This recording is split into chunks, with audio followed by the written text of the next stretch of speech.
बानी पाकिस्तान तहरीक इंसाफ इमरान खान की रिहाई से शुरू होने वाला मामला अब महज उनसे मुलाकात की इजाज़त तक पहुंच चुका है। पाकिस्तान तहरीक इंसाफ के अंदर से भी इस मामले पर अब आवाज़ें उठने लगी हैं और मुख्तलिफ शख्सियात अब कुछ अहम इंकशाफात के साथ सामने आ रही हैं। ये मामला क्या है, इस हवाले से आज बात करेंगे। दूसरी जानिब सलमान अकरम राजा ने भी इमरान खान के हवाले से कुछ अहम इंकशाफात किए हैं और बताया है कि इमरान खान के बाज़ अहकामात को क्यों पार्टी ने जानबूझकर नज़रअंदाज किया। इस खबर की तफसीलात भी आपके साथ शेयर करेंगे। जबकि सुप्रीम कोर्ट की जानिब से आज एक अहम फैसला भी सामने आया है। 27वीं आईनी तरमीम के बाद सुप्रीम कोर्ट और वफाकी आईनी अदालत के दायरे इख्तियार के हवाले से ये फैसला है। इस फैसले के अहम नुकात से भी आपको आगाह करेंगे। मैं हूं सहरिश खान, मेरे यूट्यूब चैनल पर आप सबको खुशामदीद। सबसे पहले इसी हवाले से बात कर लेते हैं जो कि सुप्रीम कोर्ट की तरफ से आज आने वाला अहम फैसला है। 27वीं आईनी तरमीम के बाद वफाकी आईनी अदालत का क़याम अमल में आ गया और उसके बाद फिर सुप्रीम कोर्ट से 22,000 से ज़ायद मुकदमात वफाकी आईनी अदालत को मुंतकिल हुए। ख़ासतौर पर तमाम तर जो अहम मामलात थे या फिर अहम सियासी मुकदमात समेत तमाम आईनी मुकदमात जो थे वो वफाकी आईनी अदालत को चले गए। और उसके बाद बार बार ये सवाल उठाया जा रहा था कि अब सुप्रीम कोर्ट के पास कौन सा दायरा इख्तियार बाकी रह गए, कौन से अहम फैसले हैं जो अब सुप्रीम कोर्ट से सामने आ सकते हैं। और फिर वफाकी आईनी अदालत की जानिब से भी कुछ अहम फैसले सामने आए जिनके अंदर वाज़ेह तौर पे कहा गया कि अब वफाकी आईनी अदालत जो है यही सबसे बड़ी अदालत है मुल्क की। ताहम आज सुप्रीम कोर्ट ने भी इस मामले के ऊपर अपनी खामोशी तोड़ी है और चीफ जस्टिस याया आफरीदी की सरबराही में 2 रुकनी बेंच का तफसीली फैसला जारी किया गया है। चीफ जस्टिस याया आफरीदी ने यह फैसला तहरीर किया है और उसके अंदर अदालत ने कहा है कि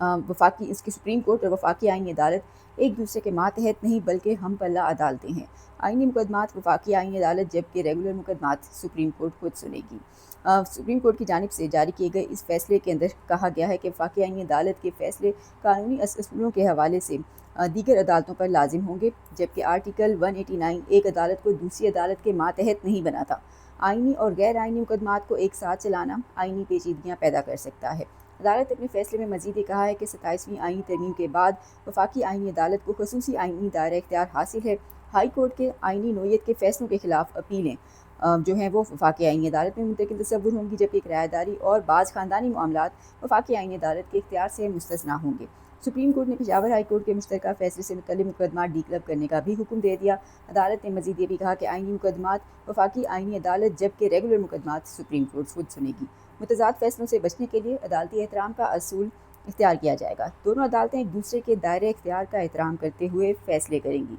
और आर्टिकल 199 के तहत दायर आईनी दरख्वास्तों की जो अपीलें हैं ये वफाकी आईनी अदालत के अंदर जाएंगी, वहाँ सुना जाएगा इनको, जबकि आम सिविल और रेगुलर अपीलों का इख्तियार बदस्तूर सुप्रीम कोर्ट के पास रहेगा। अदालत ने आईनी दरख्वास्त से मुतल्लिक़ अपील वफाकी आईनी अदालत को मुंतकिल करने का भी हुक्म दिया। अदालत ने अपने फैसले में कहा कि सिविल नोयत की अपीलें सुप्रीम कोर्ट में ही ज़ेर समात रहेंगी, जबकि तौहीन अदालत के हवाले से भी अदालत ने अपने इस फैसले के अंदर मामलात को ज़रा मज़ीद क्लियर किया है और कहा है कि तौहीन अदालत के मुकदमात मुतल्लिका अदालत ही सुनेगी जिसके हुक्म की खिलाफ वर्जी हुई है। सुप्रीम कोर्ट के अहकामात की खिलाफ वर्जी से मुतल्लिक तौहीन अदालत की कार्रवाई सुप्रीम कोर्ट में ही चलेगी और तौहीन अदालत का इख्तियार अदालत का जो इख्तियार है वो अदालत के वक़ार और अमलदारी से जुड़ा हुआ है। तो आज सुप्रीम कोर्ट ने इस फैसले के अंदर वफाकी आईनी अदालत की जानिब से जो कुछ फैसले गुज़िश्ता दिनों के अंदर आए थे जिनके अंदर वाज़ेह तौर पर कहा गया था कि अब मुल्क की सबसे बड़ी अदालत वफाकी आईनी अदालत है, तो बज़ाहिर इस बात का एक जवाब दिया गया है और सुप्रीम कोर्ट ने बड़े ही सेंसिबल अंदाज में इसको बताया है कि वफाकी आईनी अदालत और जो सुप्रीम कोर्ट हैं ये दोनों हम पल्ला अदालतें हैं, एक दूसरे के मातहत अदालतें ये नहीं हैं। दूसरी जानिब अब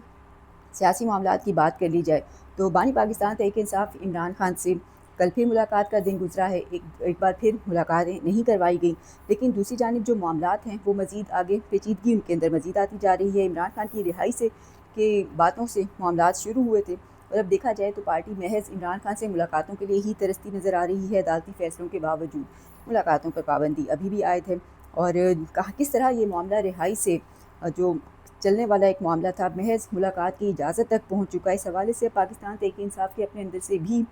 कुछ अहम इंकशाफात सामने आ रहे हैं और अब बज़ाहिर पाकिस्तान तहरीक इंसाफ की क़यादत की नाकामियों के ख़िलाफ़ अब खुद पार्टी के अपने अफराद ही बोलने लगे हैं। इमरान खान को गुज़िश्ता कुछ अरसे के अंदर जिस तरह उनकी सेहत की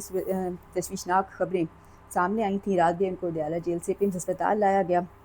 वहाँ पे फिर उनको तिब्बी इमदाद भी दी गई, आँख का प्रोसीजर, इंजेक्शन सब कुछ लगा। अब हाल ही में उनको कुछ दिन पहले ही चौथा इंजेक्शन भी लग चुका है, तो बज़ाहिर कुछ दिन पहले तक ये खबरें थी कि तीसरे इंजेक्शन के बाद इमरान खान ठीक हो जाएंगे, लेकिन अब चौथे इंजेक्शन के बाद صورتحال جو ہے وہ مزید گھمبیر نظر آ رہی ہے، اور بتایا جا رہا ہے کہ اس کا مطلب ہے کہ 3 انجیکشنز کے بعد یہ کہنا کہ عمران خان کی آنکھ کے اندر بہت زیادہ بہتری آ گئی ہے یا موجزانہ طور پہ وہ بالکل ٹھیک ہو چکے ہیں، جیسا کہ حکومتی ورژن بھی یہی آیا تھا، تو بظاہر وہ اب درست نہیں نظر آ رہا، اور اب جب چوتھا انجیکشن بھی لگ چکا ہے تو اب پارٹی ذرائع کے مطابق پاکستان تحریک انصاف کی قیادت ایک بار پھر سے اس میں خدشات مزید بڑھ چکے ہیں، اور بظاہر ایک دوسرے پر ہی اپنی ناکامیوں کی ذمہ داری ڈالتے ہوئے نظر آتے ہیں۔ محمود اچکزئی کو دیکھا جائے، جنہیں عمران خان نے پوزیشن لیڈر نامزد کیا تھا، اور پارٹی کے اہم فیصلوں کا اختیار انہی کے ہاتھ میں ہے فی الحال، اور کہا گیا کہ مذاکرات کرنے یا پھر احتجاج کرنا، جو بھی کرنا ہے اہم فیصلے محمود خان اچکزئی لیں گے، لیکن اگر ان کی طرف دیکھا جائے تو وہ فی الحال مسلسل خاموشی اختیار کرتے ہوئے نظر آتے ہیں۔ گزشتہ دنوں اگرچہ وہ دورہ لاہور کے اندر زمان پار بھی گئے، علیمہ خان اور عمران خان کی باقی بہنوں سے بھی ملے، لیکن پھر بھی اگر عمران خان کی رہائی یا ان کے اسپتال منتقلی یا علاج کے معاملے کو ہی لے کر دیکھ لیا جائے تو کوئی بڑی کامیابی حاصل بالکل بھی نہیں ہوئی، اور اس پہ انفیکٹ وہ زیادہ کچھ بات بھی نہیں کر سکے۔ دوسری جانب بیرسٹر گوہر علی خان اور سلمان اکرم راجہ ایک دوسرے کے اوپر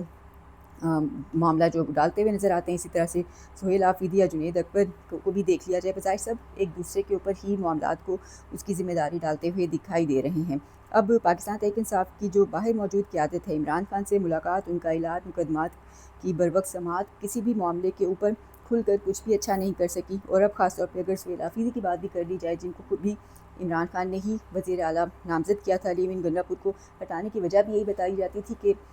اس طرح سے وہ توقعات پہ پورا نہیں اترے جو عمران خان کی توقعات تھی، اسی لیے ان کو ہٹا کر سہیل آفریدی کو ان کی جگہ عہدہ دیا گیا، لیکن اب بظاہر اتنے ماہ گزرنے کے باوجود بظاہر سہیل آفریدی بھی اگر صوبے کی گورننس کو بھی لے کے بات کر لی جائے یا پھر عمران خان کی رہائی کو اور تحریک کو لے کے بات کر لی جائے تو وہ بھی کہیں پر کسی صورت کامیاب دکھائی نہیں دیتے، اور اب خاص طور پہ جو 8 اپریل کی ہونے والی سلمان صفدر کی ملاقات تھی عمران خان سے، جو کہ عدالتی حکم کے نتیجے میں ہوئی تھی، اس میں بھی پارٹی ذرائع کے مطابق عمران خان نے اسپیشل سلمان صفدر سے بات چیت کرتے ہوئے ان کے سامنے سہیل آفریدی کی کارکردگی پر ذرا عدم اطمینان کا اور مایوسی کا اظہار کیا تھا۔ اب اسی تمام تر صورتحال کے اندر پارٹی کے تعلق رکھنے والے ایک اہم شخصیت مراد سعید کا بیان بھی سامنے آیا ہے۔ گزشتہ دنوں انہوں نے پاکستان تحریک انصاف کی قیادت پر بہت کھل کر تنقید کی ہے اور بہت سے سوالات انہوں نے اٹھائے ہیں۔ جو ان کا بیان ہے اگر وہ دیکھا جائے تو ان کا کہنا ہے کہ مراد سعید نے بظاہر یاد دلایا ہے کہ قید تنہائی سے قبل جب عمران خان کی ملاقاتیں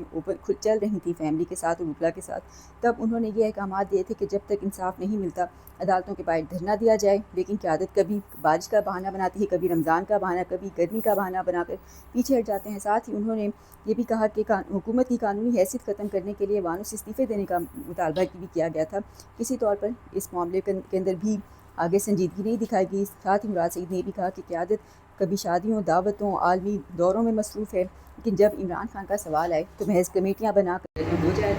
اور بظاہر سلیم اللہ سے کریم اللہ کا ایک کھیل چل رہا ہے، یعنی بال ایک سے دوسرے کے کورٹ میں پھینک دی جاتی ہے۔ ساتھ ہی انہوں نے یہ بھی کہا کہ اگر آپ ہمارے بیانیے کا بوجھ نہیں اٹھا